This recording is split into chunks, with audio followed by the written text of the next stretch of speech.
पुन्हा एकदा एक नवीन पुस्तकाचं नाव आहे एका दिशेचा शोध. मित्रांनो, कुठलंही पुस्तक आपल्याला एक नवीन विचार करायला भाग पाडतं आणि आपल्या व्हिडिओचा उद्देश पण असा असतो की आपण आज काय नवीन शिकलो.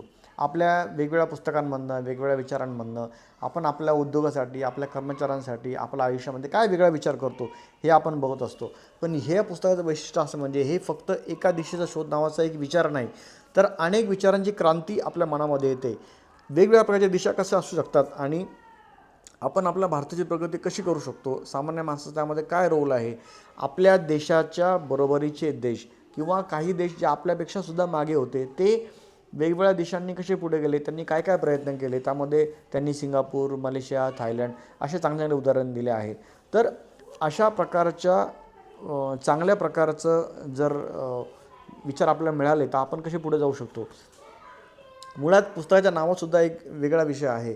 संदीप आचलेकरांना एका अतिरेक्याने विचारलं की तुमची दिशा कोणती.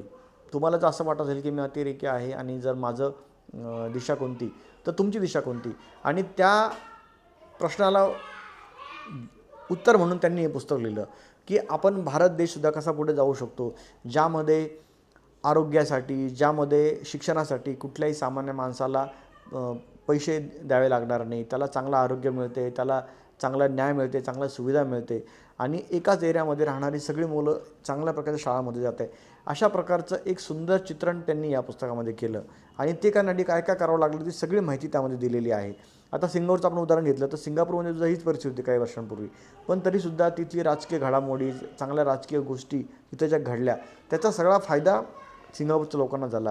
अशा प्रकारचे चांगल्या विचारांची क्रांती, चांगल्या दिशेचा शोध आपल्या देशामध्ये सुद्धा गरजेचा आहे आणि म्हणून पुस्तकाचं नाव आहे एक दिशेचा शोध. त्यांनी अतिशय वेगवेगळे उदाहरण दिले.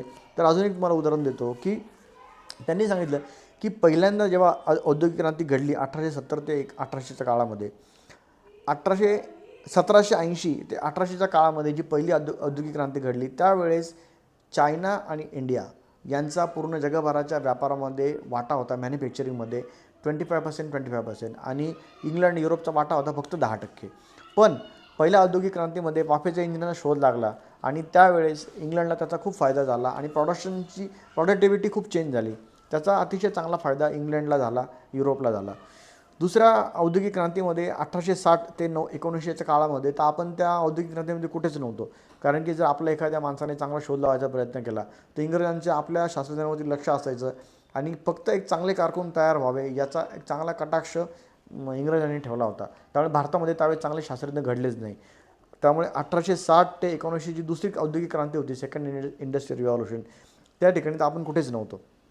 आणि जेव्हा तिसरी औद्योगिक क्रांती आली IT इंडस्ट्रीमधली 1970 ते 2000 काळात, या काळामध्ये भारतीय लोकांना बँगलोरसारख्या ठिकाणी, मुंबईसारख्या ठिकाणी, चेन्नईसारख्या ठिकाणी, मेट्रोपॉलिटन सिटीने, दिल्लीतल्या सिटीने खूप चांगल्या प्रकारचा फायदा करून घेतला. पण त्या ठिकाणीसुद्धा we just became the service provider. आपण फक्त एक चाकोरीबद्ध काम केलं आणि सर्व्हिस प्रोव्हायडर म्हणून काम केलं. त्या ठिकाणी आपले इंजिनियर लोक गुगलसारख्या कंपनीमध्ये काम करत होते, पण आपण स्वतः काही करू शकलो नाही.